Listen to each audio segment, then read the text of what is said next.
In order to insert more page that you need, you can go to the page menu, click on Insert Page. You can type the number of page you want.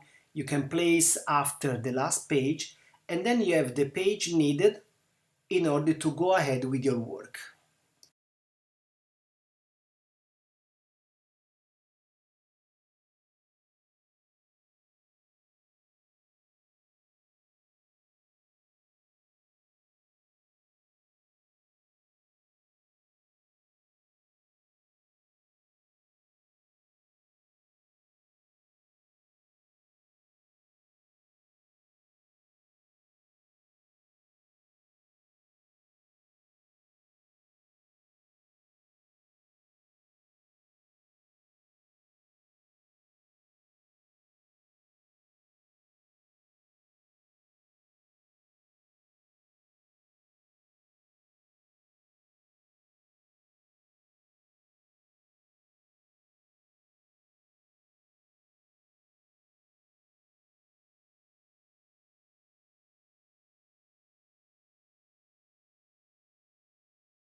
Now the work is done. The page number 14 is not anymore needed. You can easily delete